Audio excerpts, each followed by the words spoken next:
to this seminar of the Capital City Foundation, which is our sort of dedicated London unit here within Policy Exchange. The start of this entire exercise, as I'm sure many of you know, was Roger Scruton's brilliant piece in the Times Saturday about a month ago or so, which highlighted the work of Marwa Al-Sabouni, who'll be joining us on live link from Holmes in a few minutes' time, will be interviewed by Roger. We're privileged to have a set of panelists who reflect on many aspects, not merely of the situation there in Syria and the destruction of the Levantine city as described by Marwa Al-Sabouni and in Roger's work as well, but also its relevance and its lessons for the broader urban space, even in our country today. And the range of panelists reflect that. Roger, obviously, Rowan Moore, the architecture correspondent of The Observer, whose own wonderful work, Slow Burn City, is available at the back on sale, along with Marwa Al-Sabouni's work. Nick Boy-Smith of Create Streets, whom we're delighted to be able to welcome back onto a Policy Exchange platform. Sir Stuart Lipton of Lipton Rogers, and we'll be welcoming in a few minutes as well Alex Morton, previously head of housing here, and then thereafter recently retired as the head of housing and planning policy in the policy unit at number 10 Downing Street. So thank you all very much for coming, and if I can now turn over to Roger to say a few introductory words and commence proceedings of the formal intellectual proceedings of tonight. Right. Yes, I'm just at this moment going to introduce Marwa Al-Sabouni, whom I've known as an e-correspondent, not personally, for the last 2 or so years. She having taken up some of the ideas that I put forward in my book, The Aesthetics of Architecture, and wondered about their relevance to the situation in Syria. And we've corresponded over a couple of years and recognised common interests and common values. And to my surprise, she then wrote a book about her experience during the course of this civil war and prior to that. And in this book, she makes a really interesting case for the conclusion that that architecture has a part to play not only in the disintegration of communities, but also in their reintegration, and that it's a duty of an architect to think this through. And I'll just read one small passage here from her book, so you'll see the kind of angle she's coming from. Careless expansion and so-called renovation has torn all the Syrian cities apart. Homs, in particular, suffered the consequences of building new suburbs based on sectarian differences, whether relating to class, creed, or affluence. New Homses were built, each one for a group of non-urban newcomers from the surrounding lands. Nothing could unite these mutually antagonistic neighbourhoods. Parallel lives were already being lived, and this continued with more severity when the city died. The urban segregation turned into sectarian conflict. Zooming in from the urban to the architectural level, the same tale can be told. The building of concrete blocks, lacking the least aesthetic sense or architectural vision, denies the city its character and deprives its citizens of a congenial environment. Those new suburban Homses failed massively in social integration. Indeed, they enhanced social stagnation and introversion, since they created no shared identity or attachment to a place. And this architectural failing helped to inflame civil war. Now, that's obviously a very severe judgment on the architecture and its effects. And I think it's Dean's idea to summon Marwa up and for me to ask her questions over Skype, just to see whether she can cast some more light on our situation here. Thank you very much for joining us. Many of us have read your book, and as you know, I've read it, and we're obviously extremely interested in the situation that you describe and the role of architecture in civil conflicts, both creating them and healing them. And I wondered if you could just say something about what you think the contribution of a city is, to the resolution of conflicts and to encouraging people to settle side by side. Is that clear? Yes. Remember to look at the camera if you can. Okay. Yes, the Levant has a story of coexistence between different religions and backgrounds. And the first moral code or code of coexistence goes back to when Umar ibn al-Khattab, the second Muslim ruler, entered Jerusalem and set this code of coexistence, visiting the church and refusing to pray inside, rather in the near court, to avoid, setting a path of intruding or disturbing the rights of the place.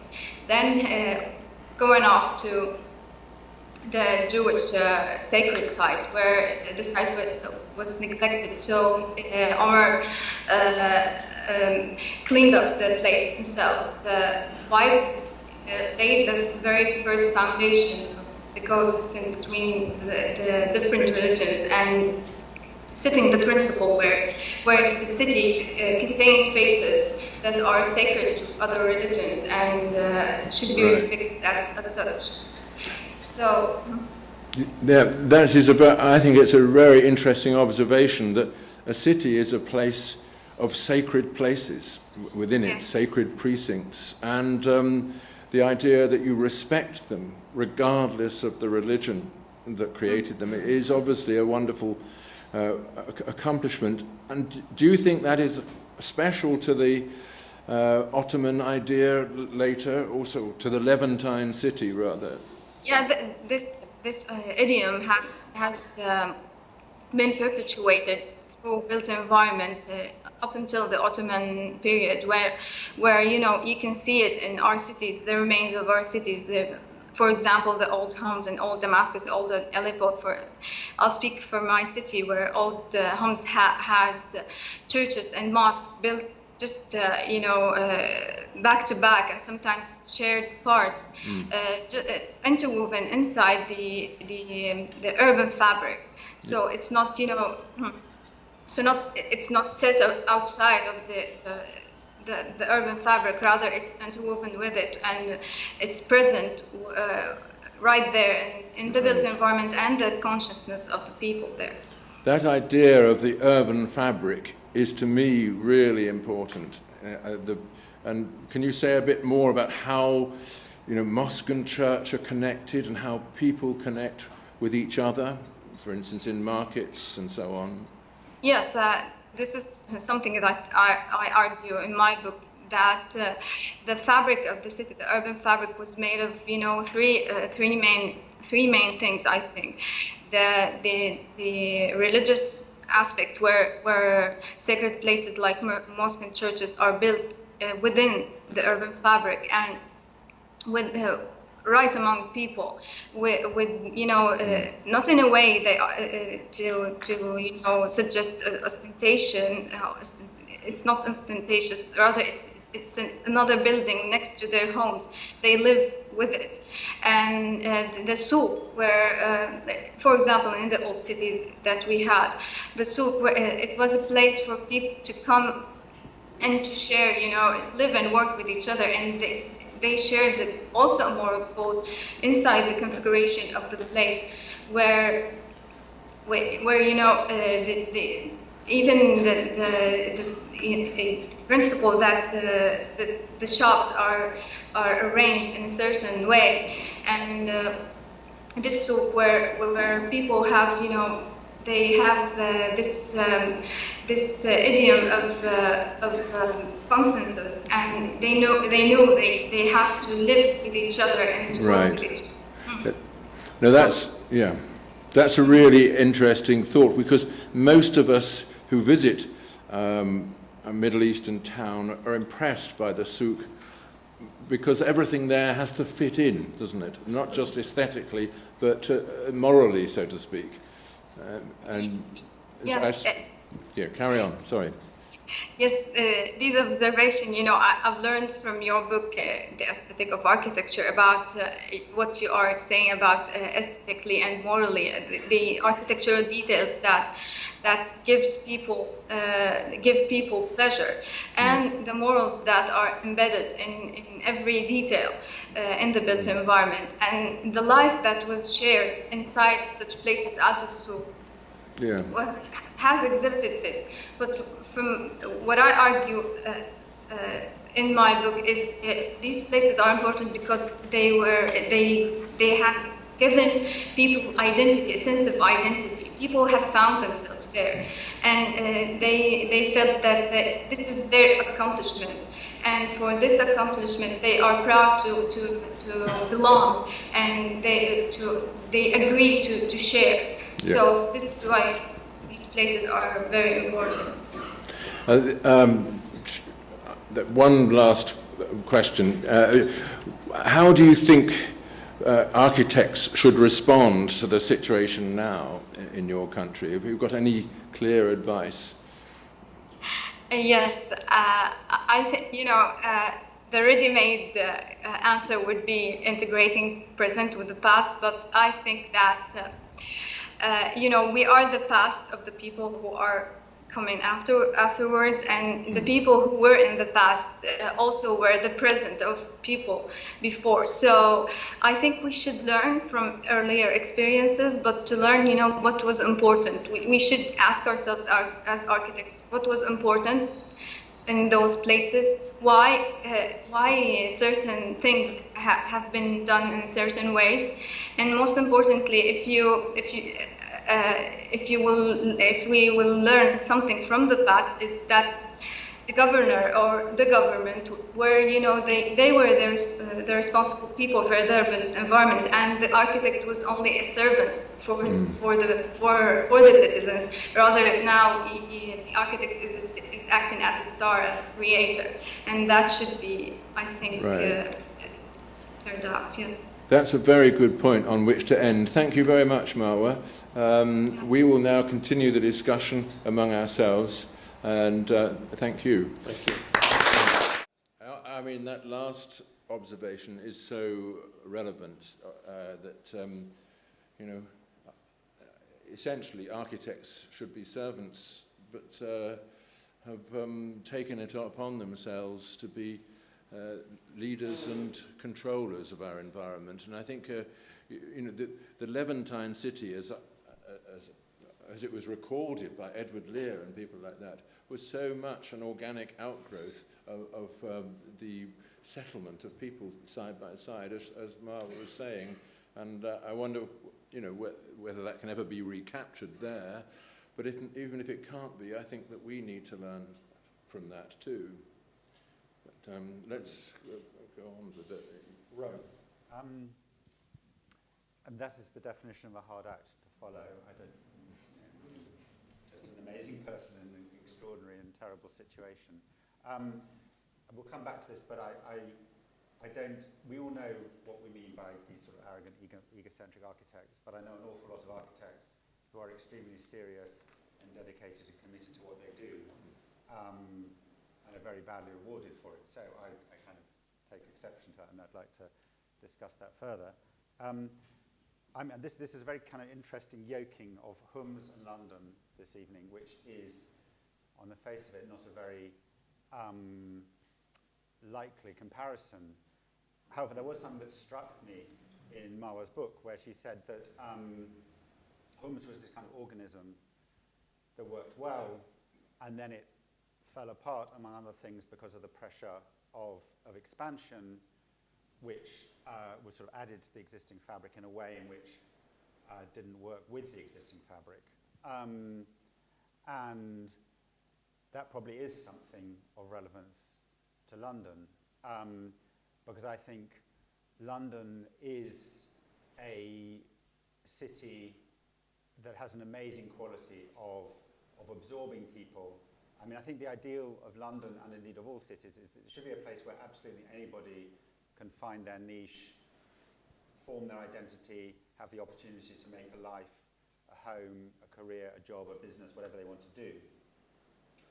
And London's very good at that, and possibly precisely because it's so good at that, it's coming under a lot of pressure, both in terms of numbers and also just the sheer cost of living here, which is very well known. To talk more about architecture, I think we can agree about a few things. You know, streets and terraces and squares are good. We all like them. We all think they're good ways of building cities. The more extreme examples of sort of modernist visionary planning that Le Corbusier and others did were not so good. However, I think there's a danger we can make a kind of caricature and of those two examples and miss out an awful lot in between, which is important. And to talk about London, I think this characteristic I just described of sort of openness to everyone is also reflected in an incredible diversity of building stock and also tenures and levels of affordability, which again is being squeezed. So it's not just a city of streets and squares. It also has mansion blocks. It has early LCC housing estates. It has modernist housing estates. It has suburban semi-detached. It has things like converted warehouses, idiosyncratic one-off houses, and it has a very small smattering of self-built houses, of which I will talk some more. And what's happening now is the model of the street is coming under certain kinds of pressure, which some of which have been made into headlines. There's the well-known Iceberg House, where a terraced house, because of constraints on altering it above ground, is expanded massively underground. This is an image. And because of the high property values, that becomes a kind of economic proposition to do that. Come to the next slide. At the other end of the market, we have houses like this one, the one on the right in Newham, which got into the newspapers because it had 26 people living in a two-story, three-bedroom house. I'm not quite sure why they picked on this one alone, because there are quite a lot like it. Next image. We have the famous beds in sheds, where people put sheds in their back gardens and also house usually migrants in them. So someone from Brazil once said to me, why are there no favelas in London? And it's a difficult question to answer, and I think the answer was that we have quite an efficient enforcement regime, and at that point there wasn't the same sort of external pressure of population on London that you get in Brazilian cities.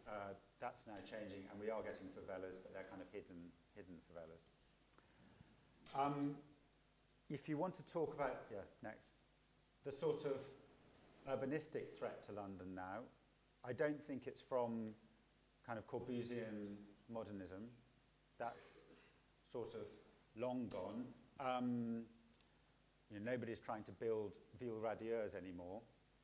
What we are getting is speculative towers, and not just towers, but especially towers all over the city, which are about building the maximum number of units for the maximum profit, with a kind of minimum degree of consideration to what the experience is at street level, what they contribute to the greater urban life of the city.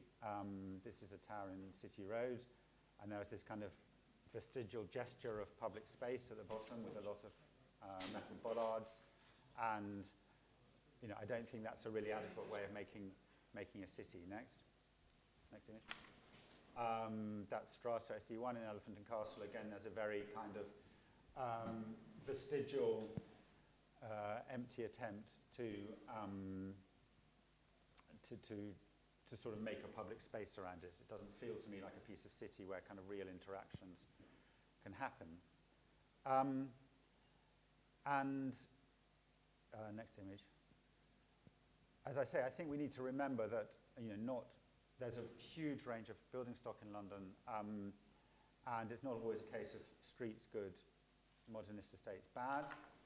This is Churchill Gardens, very close to here, built by a good Conservative council, City of Westminster, in the late 40s and early 50s. And it has a kind of communal space, which has some relationship to Le Corbusier's ideas, but it's a place that people genuinely inhabit and can share and be together in. And I would rather live in one of those than in one of those little two-story houses in Newham, even if I wasn't sharing it with 25 other people. Next image. That's Lillington Gardens, also near here, where a Victorian Gothic, neo-Gothic church was added to by a modern building that's trying to work in the same style. Next image. Central Hill in Crystal Palace, which the London Borough of Lambeth wants to totally erase. There's a later period of modern architecture when they were trying to achieve the same sort of levels of inhabitation with lower rise buildings. Next image. An important fact is they quite often have rather good interiors that are better than the interiors now being created in new housing, well lit. Next. Sorry, actually, go back to that. That's previous, isn't it? Go back, yeah. Just leave it there. So, I get a bit troubled when David Cameron talks about sink estates and wanting to clear them all, because I think you have to differentiate between what are sink estates and what are not.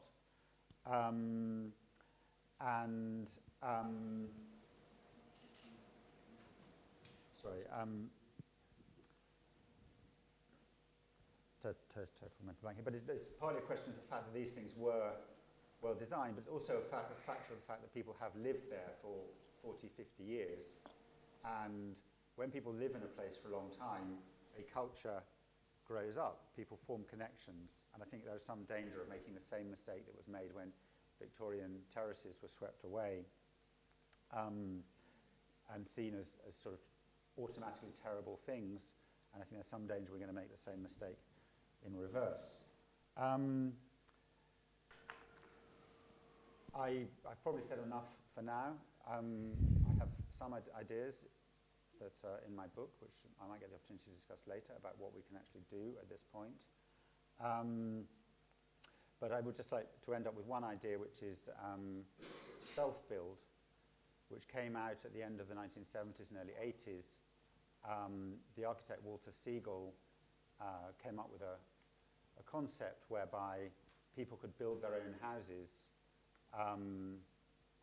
using materials readily available from builders merchants and with the minimum of kind of expert help. He built 2 very successful developments in the London Borough of Lewisham on spare bits of land belonging to the borough. Politicians right and left ever since have said what a marvellous thing Selfbuild is. It gives people an opportunity to really engage with where they live, the satisfaction of building their own home. It's almost never happened since. The reason it hasn't happened is because self-builders can never compete in the market for land. Walter Siegel's housing only happened because Lewisham made it available to him. And I think one interesting thing to look at is how can government help people to self-build rather than just saying it's a good idea. Plenty else to say, but there's a lot of other people on the panel, and I don't want to take up any more time. Thank you very much. I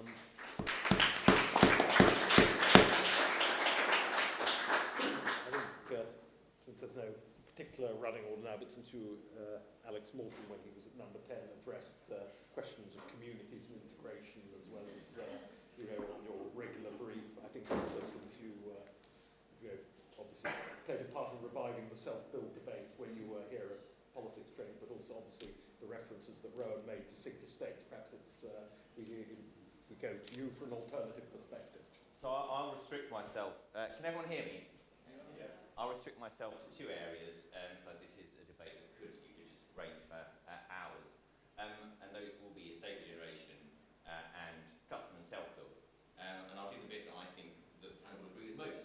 I think that custom country is a massive untapped resource. I think that it is something that in most other parts of the developed world, the local councils make land available to people who want to do custom build. They do a reasonably small amount of town planning, and then people can build their own designs. The attachment that people feel to those places, and the fact that people put their care and attention into them, I think results in a much higher quality of build. I think it's one of the reasons that other countries get to build more, particularly on contentious greenfield sites, because people know that what's going up is going to be built with care and attention, not sort of ticky-tack boxes. I think the government has made big steps on this area, and is trying to turn exactly the point that Rowan made around getting land in the hands of self-builders. It was one of the least talked about bits of the housing and planning bill. It's one of the bits that I'm personally most most proud of in the 2.5 years I was at number 10, trying to get something through on. There is going to be a requirement on councils that they have to provide land for people within a set period of time. The key question will be the sanctions and penalties for councils that do not provide land for people to do their own self or commission build project. It's not self-building is always going to be a reasonably niche part. The idea that you're going to do the whole thing from start to finish is just beyond most people's capacity. Most of the countries don't have that. They have something that's much more along the lines of commission build, where you have a small architect, you have modular housing, you have other things where you go, you basically get a framework, you then sort of put a facade on that you like, you mix and match the sort of the core, and it means the product is cheaper to build. The product is actually usually much nicer designed. It's a bit more idiosyncratic, but councils in lots of parts of the world do say, you know, you have to build something with some windows. There is the famous Almere example, I think, of a big black box. But in some way, they sort of just, I think they have a glass roof at the top. But in general, sort of commission and self-build, I think, is a huge opportunity. And I think it's one of the things that it's almost one of the problems with the two-party system is the bit that's not controversial doesn't get talked about, whereas the bits that are controversial, like right to buy rather or sell off high value assets deed, I know Brandon Lewis is passionate about this agenda, as is number 10 and my successor, and I think hopefully over the next few years it's something that both parties can get behind and actually just try and make this happen and put in place a series of penalties for councils have to get land to these people who, as you say, otherwise just aren't going to be able to compete. So that's the bit where we can all agree. I think we'll get on very well on that. But the bit where I think it's not, and there is more of a divide, although I would argue there shouldn't be, is estate regeneration, which is a controversial topic, understandably. In some ways, it's about demolishing people's homes that they care a lot about. And actually, it's one of the interesting things that if you go to estates, the care that people have for the inside of their homes is often much greater than the care for the outside, because the outside has become part of a dilapidated public realm. And this is often accused of sort of cuts in the 80s, and it all started with Thatcher, which is, blamed for everything. These estates were falling apart by the 70s. They were not built well. They were built often, particularly towards the end, built cheaply. They were using innovative products, and they were foisted on people who were largely seen as powerless, although in fact the reason we stopped building tower blocks was that actually more to do with power shifts from the Labour Party, where basically Labour voters rose up and said, we're tired of having your middle class fads inflicted upon us, get stuffed, and quite right too. And basically they sort of took power back and said, we're not having this built anymore. We don't, these big sprawling sort of estates that have been foisted on us that have many of the problems that Marwa was talking about. They don't connect well to into the surrounding community. They are inward facing. They don't, you walk through them, they don't provide, in many of them, you don't always feel safe. Now, there's a question about how you treat the tenants, which is an entirely separate question, and the government, I think, needs to be much more robust in saying that there is a minimum below which it is not acceptable if you're taking away people's homes. They have to be rehoused, it has to be an equivalent property. But actually, and that will allow people to return back to their homes. I think you can keep the community together. Now, the community will then have an extra group of people, because obviously the way that, one, we need more houses in London, and this is probably one of the best ways of doing it, and two, you will end up having to build lots of private housing to pay for this. But if you rehouse the existing community back as part of estate regeneration, the fact that you have additional private houses being built, to my mind, is a good thing. It means that you basically are building on brownfield sites. You are removing areas that there is and I'm sure Nicholas, I don't want to take all his best lines away from him, so I won't. No, do. I won't have go no too far lines. there was the interesting space syntax findings about the London riots, that places that had riots, there was a strong correlation between high streets near large estates, that most of the high streets that were targeted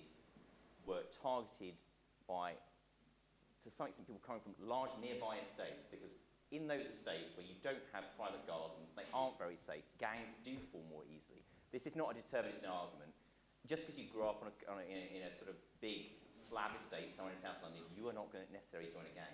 But are your chances more likely? Yes. Do you have private sort of a garden space where you can play as an 11 to 12-year-old? No. Is this a bad thing? Yes. Should we do something about it? Yes. And I think that's what drives the Prime Minister's commitment to this agenda, is saying that this is an area where we can build more houses and make a social, do something that is part of his social reform agenda. And I don't think it should be as controversial. I think it should be something that the Labour Party should feel free to critique and attack and say, you should provide this. But actually, in terms of the built form of the city, what we could replace this with is something that most people would agree, including many of the tenants themselves, is a better built form and more like the rest of the city, less alien, less disconnected. And while we should have a political debate about some of the ways in which it's done, and it's very, in a democracy people should always feel free to throw bricks because that's what results in bad policy, I think it's something that all parties, almost like Churchill Selfbuild and custom build, should get behind, which is estate regeneration is one of the main ways that we can grow blocks of homes, and it will result in both more housing, which we desperately need, and a better built form and a better city at the end of it. Thank you, Alex. Brilliant. Nick Boyd-Smith, please. Thank you. I was very struck by what Marwa was saying. Two things which I think you picked up as well, Roger. A city of sacred places and a city of urban fabric. And I think if you look at cities, all cities, in every continent, over the centuries, over the millennia, a city as an emotional place is there. And if you look at the advertising for buying houses, I was at a new development in Kent yesterday, it was talked of in terms of heart, home, nature, emotion. And if you look at the psychological data on how we buy homes, how we choose places, it is actually, for what is, for most of us, the most commercially important, the most financially important decision we ever make, it is a deeply emotional decision, driven by feelings of self and community and links to the past, links to the present. If you look at this city, if you look at Paris, if you look at Barcelona, if you look at Homs, if you look at Levantine cities, if you look at Chinese cities, they have the same pattern of conventional blocks, green spaces within a fabric, human scale. I'm going to come to more on that in a moment. And the philosophical conservative approach to that would say that the past has revealed to us the truth of how humans seem to want to live. And the case I'd make, which is responding to, I think, to both Rowan and Alex, is that actually if you then start looking at the data on where people are happy, on the types of places that go up in value over the long term the most, you flip to the next slide. This is then you get an incredibly consistent story. This is a quote from David Halpern, who many of you will know. He runs the Cabinet Office Paver Insight Unit. It's little known, he actually wanted to be an architect when he was a young man. One of the things that stopped him becoming an architect was some of the sociological research he was doing.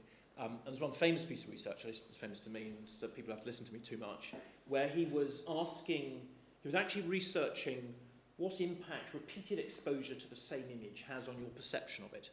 And he was doing it on faces, and he was doing it on buildings. And he was using students, because they're cheap. And what he found was that, essentially, we all had the same predictable spread of responses to the comeliness of faces. But on buildings, there were two completely dichotomic responses. There was Group A and there was Group B.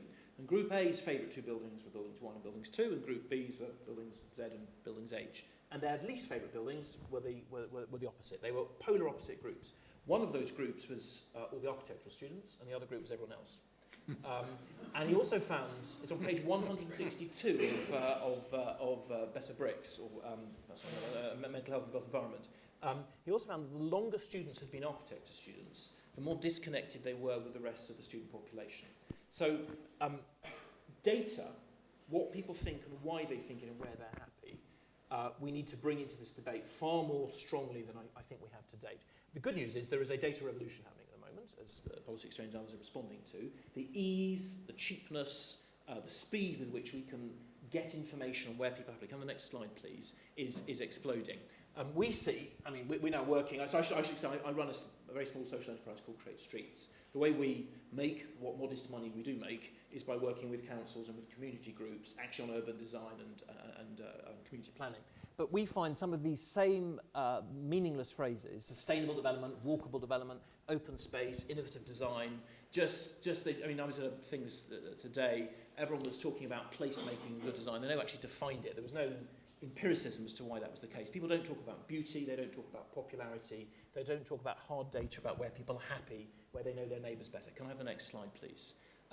This is the only, so coming back to towers and to the built form, this is the only survey that we're aware of into the sustainability of big buildings as they get higher. It's based on Hong Kong data. There's some other research happening at the moment, but what it shows you is that the higher the building per square foot, the more energy they use.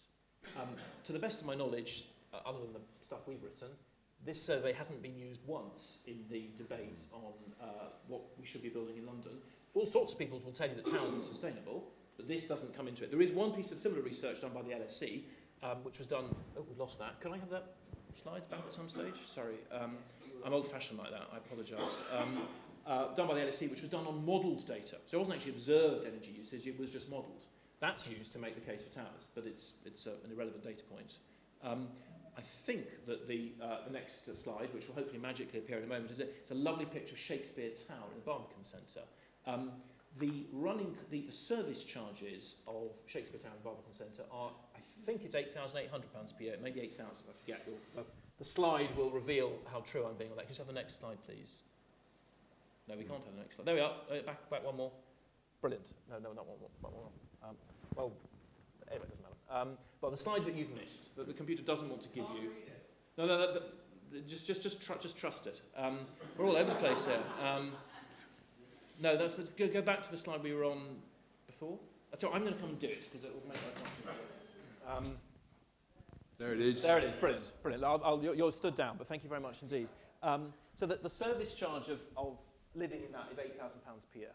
That is not a sustainable way of living. The data is that the service charges of big buildings and very high buildings are not only higher per square foot, but they go up more over time. And the older they get, the more that becomes the case. And there's good reasons for that. You've got more communal areas, things get harder to fix, embedded technology fails. I was giving evidence to the Mayor's design committee a few months ago, talking about some of this data, and an architect who shall remain nameless said, but that won't happen this time. We've just been building a tower, the windows self-clean, and this is a direct quotation, and it won't fail. The technology won't fail, but the technology will fail at some stage. And we're just not considering, once you get into a very big built environment, we're not at the moment properly building with some of the pension funds, who are good, well-informed people, well, one particularly, I don't think are properly considering long-term differential running costs in built form as they get out beyond 10, 15, 20 years. Certainly the models of quantity spares that we've seen, we don't think properly do it. You can't read this, so you'll just have to trust me, so I'm very sorry. This is a snapshot of some research which we're actually publishing, among others, with Dean in a few months' time.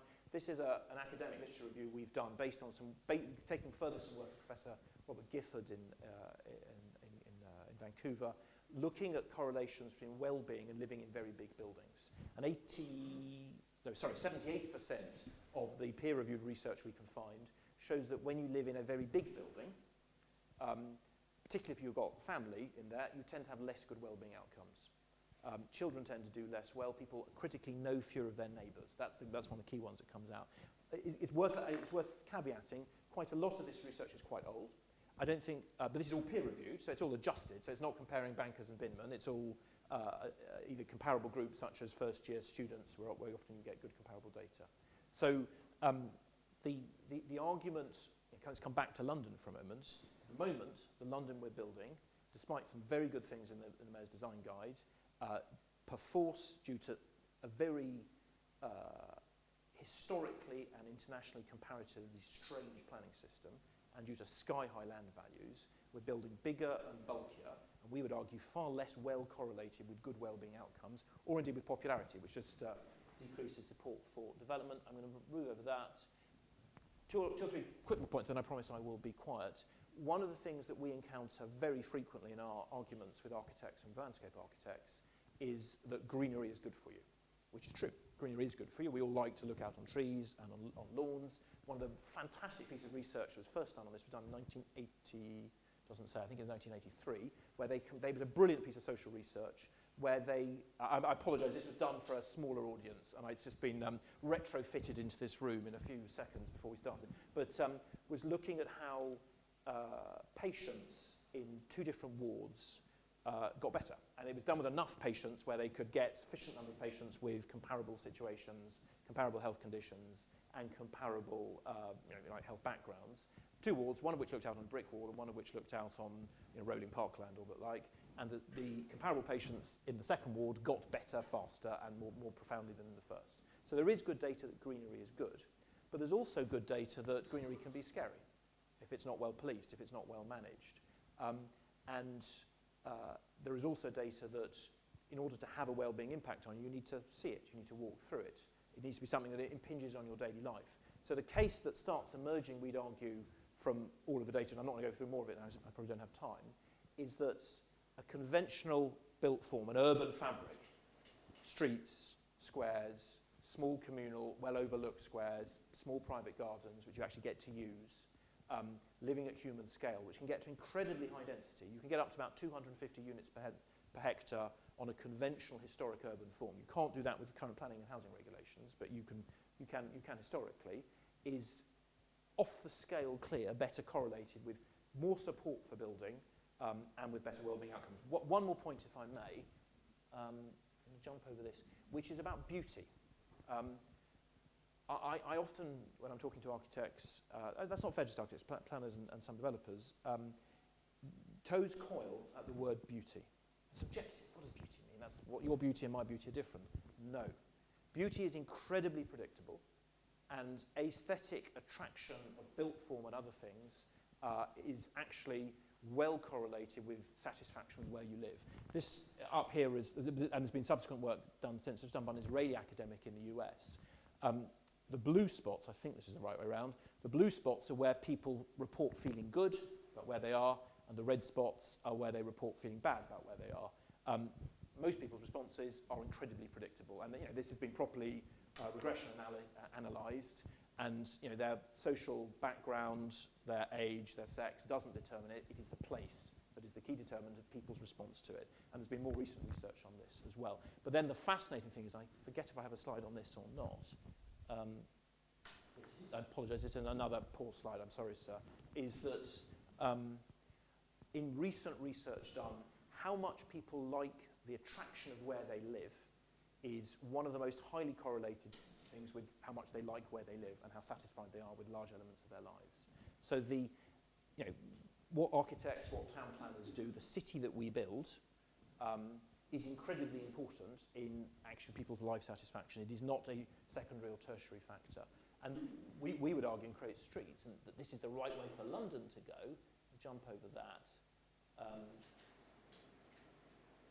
Just one more thing, actually. This is an experiment done last year. These 2 buildings are in a comparable part of Vancouver. Volunteers posed as lost tourists in front of both of them and got very different responses in front of the 2 facades. So 10% of passengers on the left, passers-by, offered to help the apparently lost students, tourists, 2% on the building on the right. 7 times as many on the active site offered to let the lost tourists use their phone versus on the right. So people's behaviour, increasingly evidence is showing, isn't determined by, but it can be influenced by the built environment. So and I know I'll sit down, but to come back to what Rowan and Alex were saying and to what Marwa was saying, London faces an enormous challenge in terms of its required density uplift. We've got a very strange planning system when you compare it to pretty much every planning system in Europe or the US. It doesn't well link what people most want in the built environment with what we build, or at least it insufficiently frequently does, and it doesn't well take account really of what people like. And it's too frequently, as we can see in much of the political debate over the last 20 years, leading to a ludicrous degree of opposition to new housing, which doesn't need to be there, wasn't historically the case in the British character, isn't there in most other countries, and is not a consequence of some British weird love for cottages and greenery. Our love for greenery is just as great as it is in France or Luxembourg or Holland. People in France or Holland or Luxembourg actually want to live in suburban houses far more than the British do. So it isn't that we are different that is leading to our different politics. It is that we have a different planning system and very different land values that's leading to very different outcomes. And now I will shut up. Thank you, Nick. Last word to Stuart Lipton, Lipton Rogers, one leading voices amongst. Interesting questions here. First question is, what kind of city? So to me, self-build implies some plan. But I'm not aware, Alex, that there is a plan for self-build. How would it fit? So if we look around us, do you fancy sort of self-build here or? There will be a GLA register which will, the GLA will have to provide land for people who register within a broad area, within a certain period. The regulation is still to be determined. But essentially speaking, there are enough brownfield sites in London that there are provisions in the Act to make, or Bill Act, there are provisions that will allow areas to derogate from this if they are under a particular housing strain. I suspect if London tries to say we can't find any sites for anyone to any commission or self-build, quite rightly the government will try and say get lost. I'm sure there are sites that we do. So I'm with Nicholas on this, because if we look at planning for decades, in my book it's failed. Unplanned London was very successful, whether you like Nash, Cubitt or whoever. There seemed to be a straightforward vision there, and there were principles of streets and spaces. Dare I say it, sky. No one's mentioned sky. To me, looking out the window here, what inspires me is sky, an actual opportunity of light and shade. So I think if we were to look at the places which we probably all find agreeable, cathedral towns, market towns, university towns, they're all rather successful at the moment. What are the ingredients? They've all got town squares, village greens, amenities, church hall, cinema. So they're successful too. They've had investment.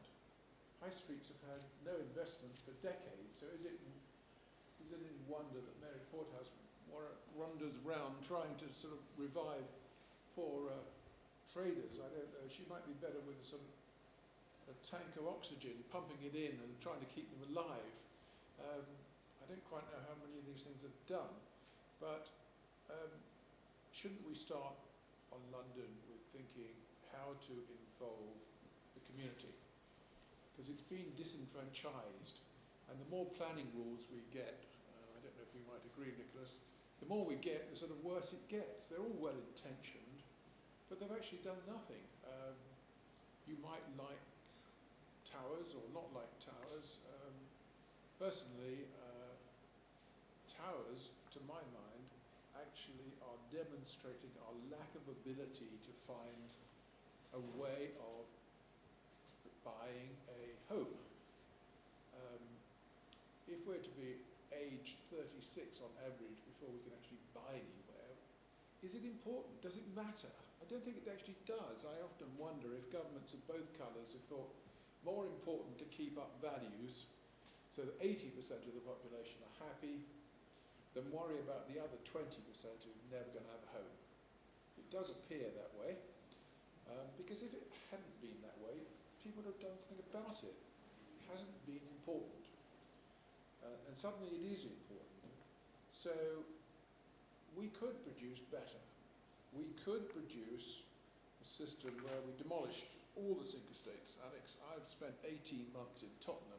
Anybody who thinks that you should keep sink estates, come with me to Tottenham.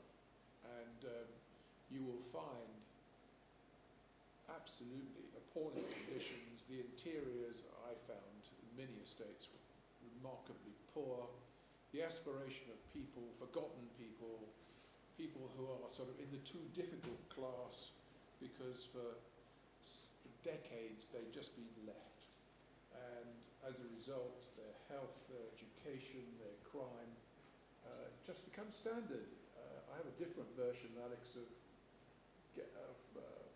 these estates. If you're not in a gang, you've got to be in one. And if you're in a gang and you go to another gang's territory, you have a good chance of being killed, knifed as a minimum. So I wonder if we should start writing some new rules of what kind of city we want to be in. Is it to be beautiful? Well, what does that word mean? So probably here, Georgian architecture is beautiful, but 20th century isn't. Well, that's a good area to debate. What are we going to do about spaces and green? Most people know that if you live near a square, it's interesting. If you live on a street, it's harder. But I'm not really sure where this conversation is going. We have a desperate shortage of homes, aspirations of low build, low density, self-build. Cost doesn't seem to matter in terms of individuals. And yet, if we look back, just to finish, Victorian schools, completely out of density, much loved all there. Turn of the century department stores, much hated, now much loved, and most listed. 1930s telephone exchanges, one sort of government vocabulary, brick, stone dressings, all out of scale, all still there. So this is a complex issue, and I haven't yet heard any solutions. We were looking to you to provide. No, I don't have any. You're going to have to build them, so. Roger, did you want to just say you tugged my sleeve? Well, I haven't really said anything on my own behalf yet, and I just wanted to say a few things, which I think come a little bit out of what Marwa was saying. The first most important thing is that a city is built not for the people who, a house is built not for the person who resides in it. It's built for all the people who have to pass it by. You know, you're always building for the public. Whatever you do, the other is just as important as the client. And I think this is something that our ancestors understood very well. Take a place like Bath. It was, of course, a collection of streets and houses for individuals, but all of them were in the business of conforming to a pattern, of recognizing this as a public space that they shared, and therefore that things should fit in. And I think there's a great contrast between architecture, which is conceived as fitting into a fabric, and that which is conceived like the building opposite, which is fortunately concealed by a tree, standing out from everything and drawing attention to the ignorant person who built it.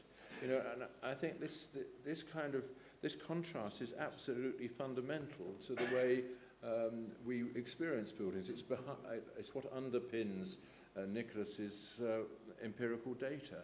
You know, that we recognise when things fit into each other, when we can fit in with them, and that's really the point that Marwa is trying to make about the Syrian city, that it ceased to be a place which fitted into itself, and ceased to be a place in which people, separate communities, could fit in and live peacefully side by side.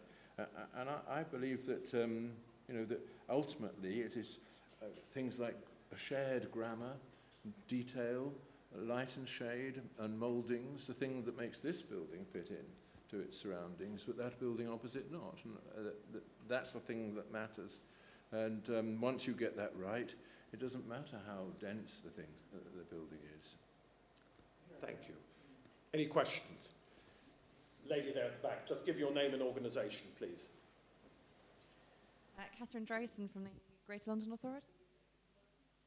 We can hear you. Right. We can hear you. In the context of the London Plan Review, I'm quite interested in the fact that no one has mentioned the thorny issue of the green belt. in the context also of housing demand and shortage of land and land prices. I'd be interested in your thoughts. Anyone? Rowan, to start. I mean, yes, I think in terms of the pressure on London housing, we need to consider every tool in the box, and that includes tall buildings, estate regeneration, densifying those parts of London that are 2 stories, densifying out of suburbs, brownfield land, and the green belt. I mean, the area of the green belt is many times larger than the area of London. It was invented supposedly as an asset to London, but it's not really performing that role except for people who live on the very edge of the city. And I don't see why that should be excluded. I don't think we should be telling residents of council estates in London, those ones who like where they live, not sink estates in Tottenham, which I completely agree should be regenerated.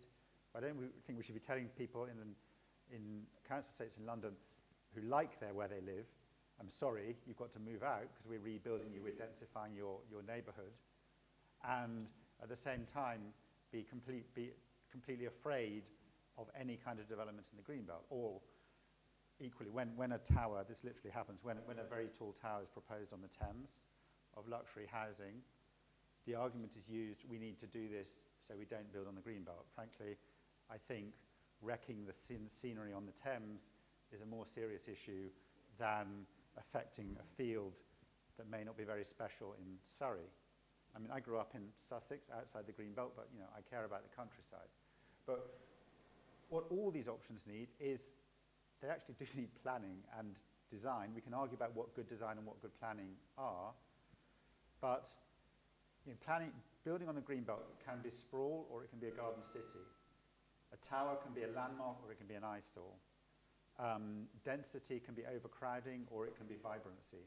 And the difference between those good and bad descriptions is design and urban planning. And of a positive kind, not just saying no to things, but actually constructing a positive idea of what the future could be like. And it's not an alien to British culture. Britain has led the way in planning in a lot of different ways in the past.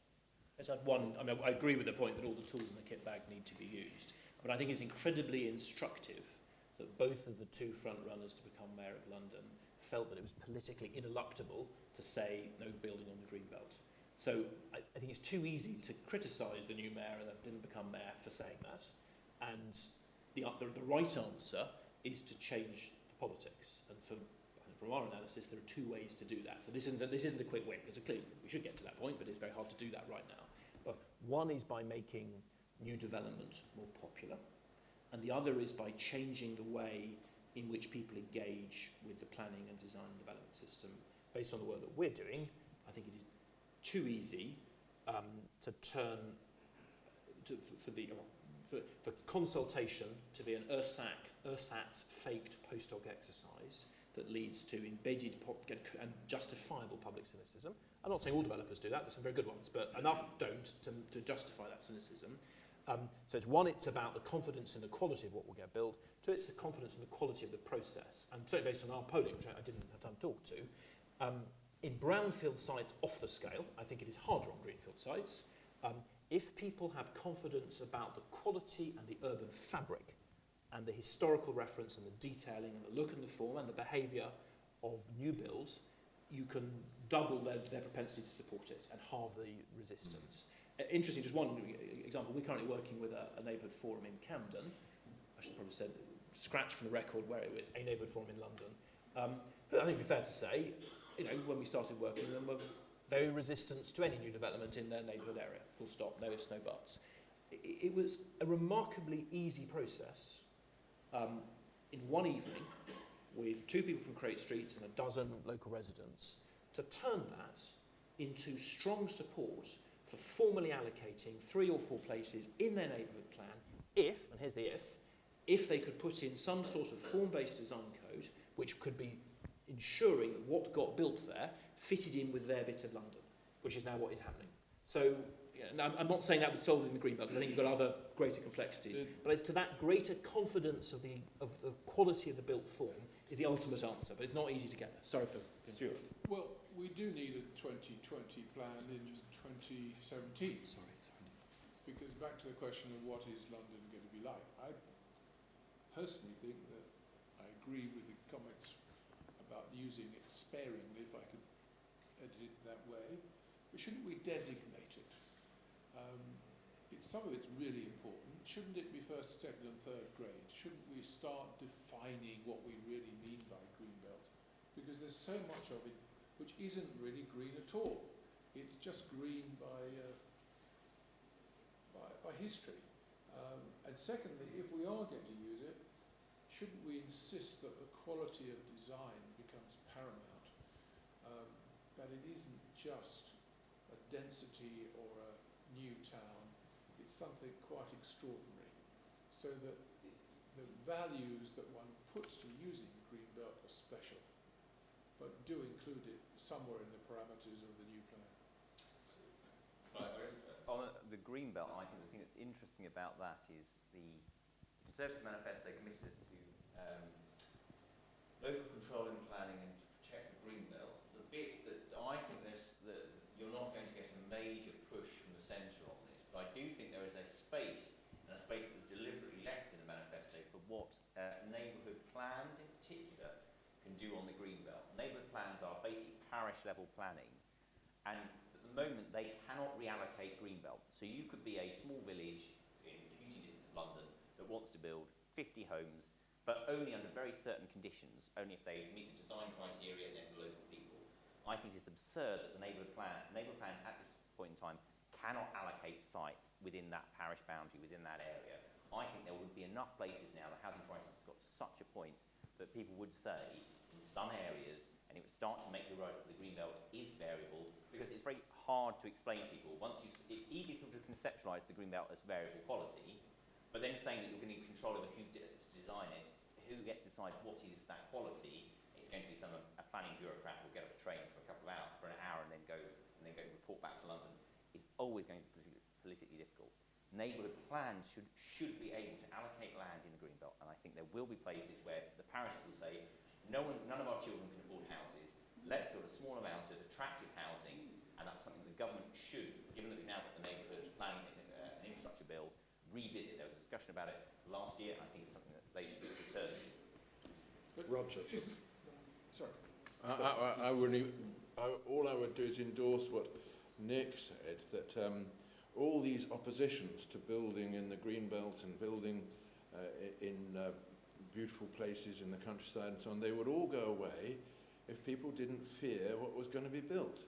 And the whole idea of including people at the beginning, saying, here is what we might do, using the toolkit that the Prince's Foundation has developed, this BIMBY thing, beauty in my backyard, getting people to join the process at the very beginning and recognise that they might actually be improving their neighbourhood and not ruining it by choosing the right forms. Stuart, just last. Just a quickie.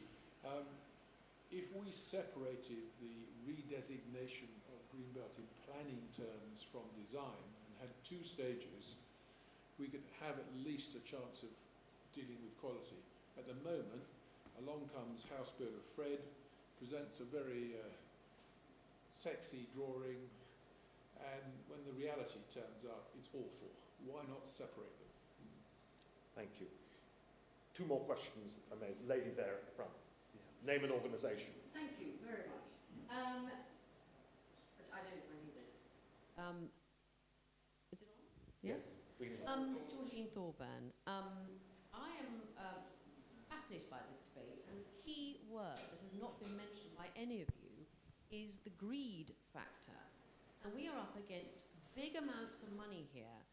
And I can assure you, from having been dealing with Westminster City Council over the Chelsea Barracks development, which I fought, and only thanks to Prince Charles did we win, that it was the £78 million that Westminster City Council were given to so that they could not put social housing on the 13.5 acres of the Chelsea Barracks site. It was iniquitous. We couldn't appeal to our MP, Mark Field, because he's not interested. We couldn't appeal to our councillors. The council itself was gagging for the lolly. And frankly, at the end of the day, all we had was Prince Charles supporting us. But the fact of the matter is that the greed then goes further down the line, where West Grosvenor Estates then refused our area, the neighbourhood forum, because we were going to be then commenting on their future development of the Victoria Coach Station, which will be coming up for grabs soon, the Cundy Street, rather attractive 1930s flats, and actually even, as is mooted, the Peabody Estate. These people are unstoppable. It is like a fast train moving down the track, and the local people don't count for a fig. And this is the main problem. Since we lost the GLA, there is no overseeing body for architecture in London. There is nobody controlling about how our capital city will look, except for the money of the Qataris et al. And with due respect, Lipton, as you know, we sat next to each other at a fundraising for David Cameron. And it is, I think, the government who are just as knee-deep in this reversal of the planning laws that we've seen in the last year and a half to 2 years, that has left London exposed. What is your question? My question is, how do we return power to the people so that they have a comment? Because I don't see it in anywhere around London. Yes, one thing surely ought to be considered is to forbid the foreign ownership of land in this country. Return England to the people. This was normal before the European Union. This was quite normal for countries to do this. To say, to own land here, you have to be either a citizen or part of some organisation which is locally based. And this has disappeared. And people don't seem to have any conception as to why that was a good idea. Can I ask a question? Who refused your application to create a neighbourhood forum? To Robert Davies, head of Westminster City Council, refused by him. I don't know whether it has anything to do with his foundation linked with Sir Simon Milton and donations made to it. But all I can tell you is that very undemocratically, it was carved up. Basically, the council estate south of Rupert Road has now no neighbourhood forum because they're not considered worthy, and the area of land that belongs to Grosvenor has been included in a neighbourhood-friendly area to them. Next. Just to come at your, I think, very important question, perhaps sideways, you may not like the answer or not. Two quick thoughts. One, I don't know the details about... By the way, the government, of course, created neighbourhood forums. So there would be no... Much though people may want to criticise David Cameron, without David Cameron, there would be no neighbourhood forums or neighbourhood planning of any kind. So I do... Now the control of Grosvenor Estates. Let's just to broaden out the point about neighbourhood planning. I think there is a genuine issue, which we're certainly seeing, which is that it has proved much harder to get neighbourhood planning up and running in cities than in the parish system of the countryside. So that is something that I think does need addressing. So I would agree with that. I don't have details in your area. Two, just on money. I mean, we've got several things happening. Due to constrained land supply, due to the attraction of London as a hub for international safe bet investment, a property investment since sort of the 1950s, essentially if you make it for long enough, has been a complete one-way bet. That didn't historically used to be the case. Go back to the 19th century, people who would now be desperate to get on the housing ladder as soon as they could, sociologically, back in the 1890s, 1910s, 1920s, would quite often, for all their lives, rent their house. It was quite a normal thing to do because that one-way bet of investment on property wasn't there. Since we've constrained supply, there are other things going on in London. London has other issues, and central London even more so, but the problem is if you can take an economic model where you have to pay a huge amount of money, that forces you to try and get your return on equity far more quickly, to max up on density. Density is well correlated with maximum value returns in the short term. Over the long term, outside arguably very central areas, it's much less well correlated with returns. So a rational pension fund investing in land over 50 years wouldn't maximise density. They might in very central London, but other than that, they wouldn't. And the problem we've got, particularly in central London, is that values have got so sky high that it is impossible for a PRS, a private rented sector investor, to get a look in, essentially, because they just cannot make the return on capital. We're involved with several sites, so it is just very hard to fix that until the supply of land and prices come down. There's a half answer to your question. Stuart. There are a number of points here. Firstly, developers and landowners are different. So if you own the land, you are the beneficiary.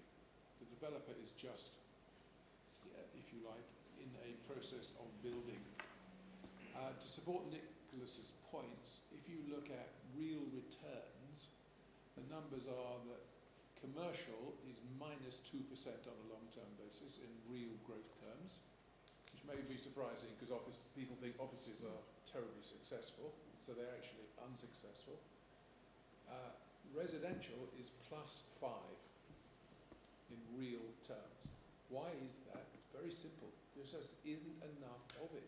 And the conversation tonight, is the London plan going to produce more housing units? Because if it isn't, values will be, as you say, a one-way bet. So that's the first thing we've got to do. When you talk about neighbourhood plans, there was a huge neighbourhood plan effectively in King's Cross for about 20 years. It stopped anything happening for at least 20 years. Now King's Cross is regarded by many as a very good example of decent development. It has a combination of conservation, low-rise, high-rise, placemaking, education, but it stood still for 20 years. One of the things I think we need to address is where does the money go from development, which you highlight. So in the main, it sits in the bank. It's probably sitting in Westminster City Council's bank account, not doing a lot. So we need a new recipe. Previously in Iceland. Could well be. Not much relevant to us. Can we take the final? Sorry, there are other people who want to ask questions. Sorry, gentleman there, and then gentleman back. If we have them as a clutch of questions, please. Name and organisation, please. Jonathan Lee, I'm the environment editor on the Sunday Times. Just a point, really, and then a question. The point is, someone was talking about why don't we have favelas here? Why don't we have favelas, as in Brazil? And in South London, I'd argue that you're beginning to see that emerging in the form of beds and sheds. So around South London, there's been an enormous number of very large sheds built in back gardens, which are basically being used for residential purposes, as in, migrants or whatever. And it's a real growing phenomenon. So watch that space. I think it's very important. And my question is about the idea of trying to force planners and the like to create buildings that look at.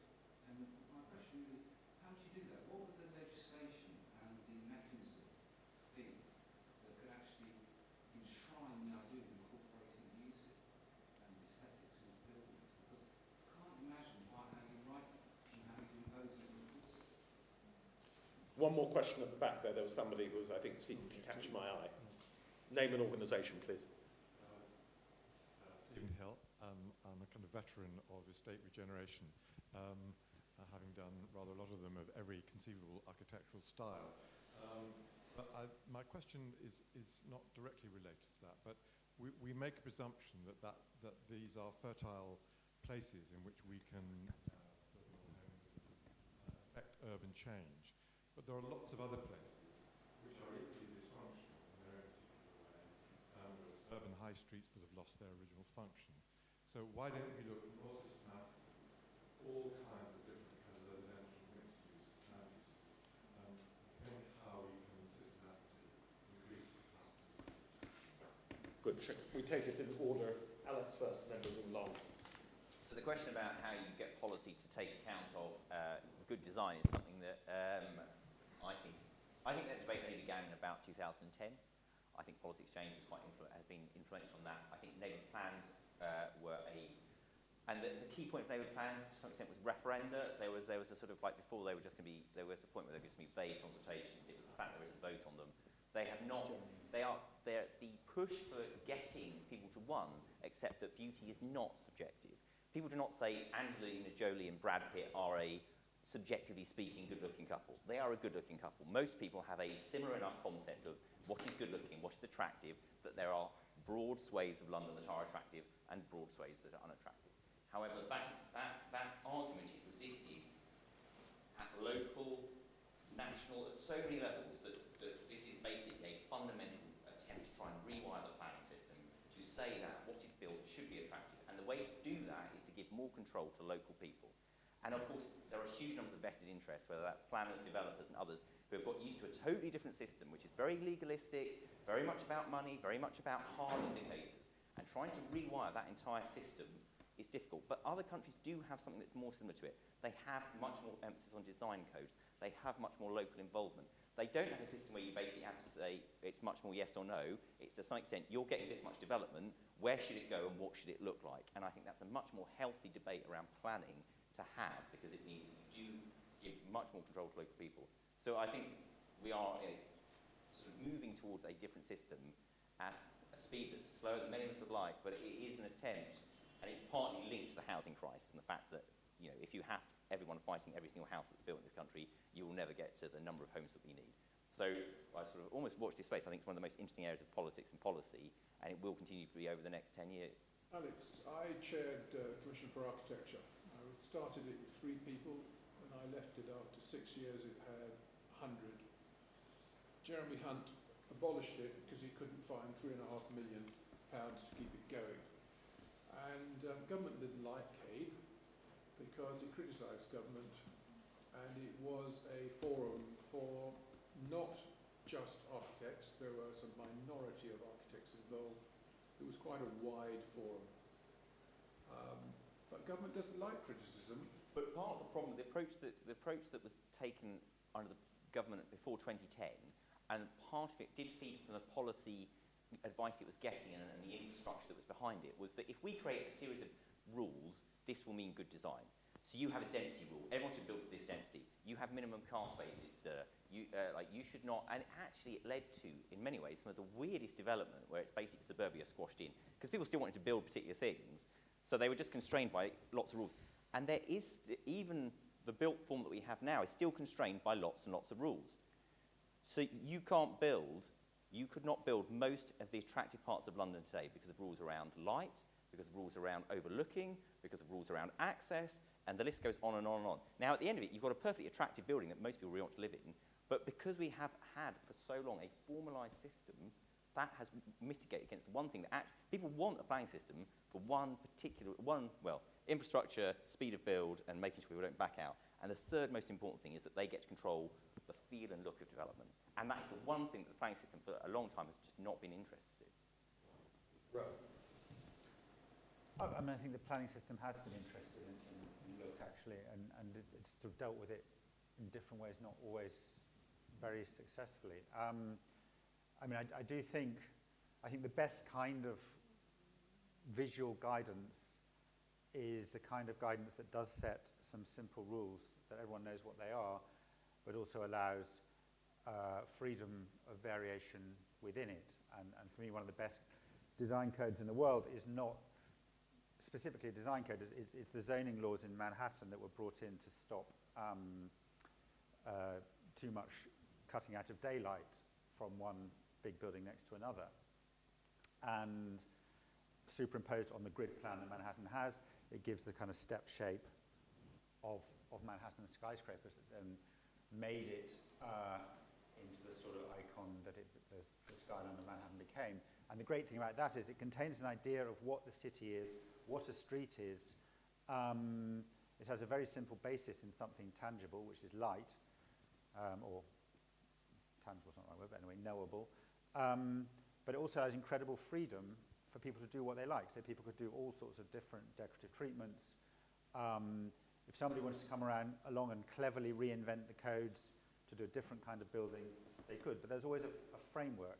I think there's a danger, that it's always a balance between, the individual and the general. And I think, so a good code sets out general principles, but not to the extent that it actually stifles people's ability to do their own thing and also express themselves, which we should believe in. Thank you. Roger. Well, I would say what I think Nick will say better, which is that even if philosophically you might think that the concept of beauty is difficult to define, the actual opinions of people do converge. And what we need is templates that we show to people, say, look, here are the kind of things that architects can do.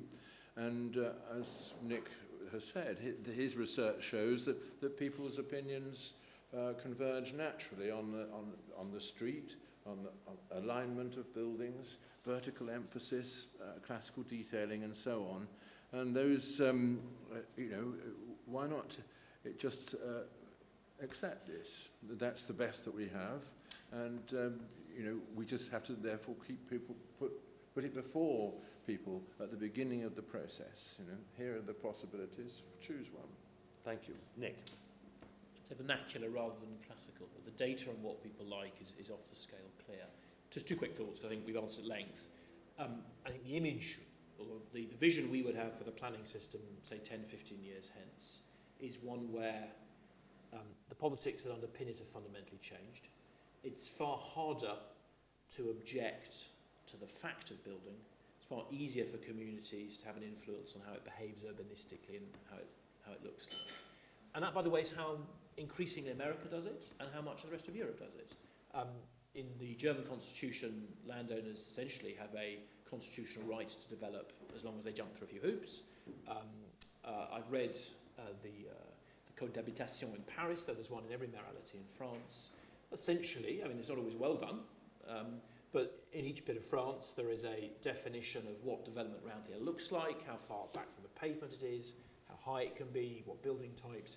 You can go beyond that, you can break it, but you just have to go through a more complicated process so to do.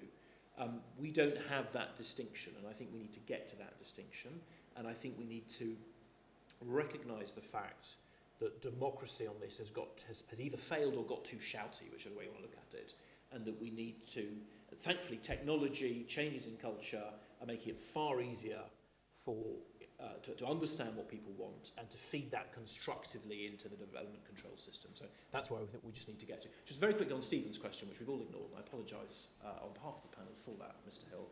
Stephen is a marvellous man who does great work all over London, and I commend him to all of you. I think you're absolutely right.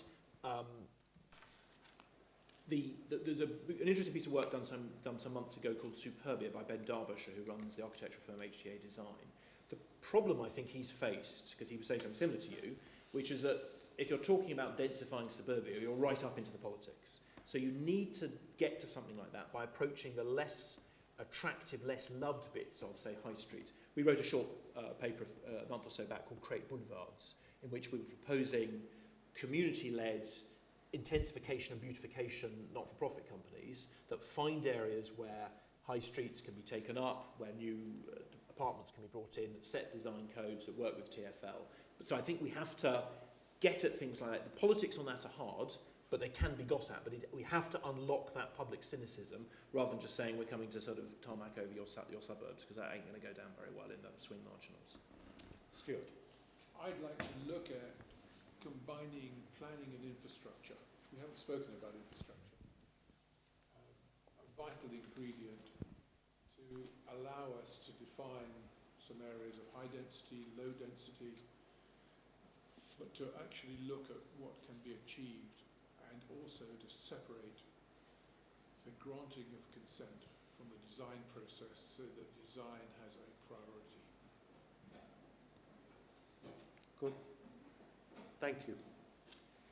Admirably succinct. Can I thank you all for coming? Can I thank also particularly Roger for organising everything with Marwa Al-Sabouni and extend our thanks to her for her appearance. So thank you to our panellists. Please join me.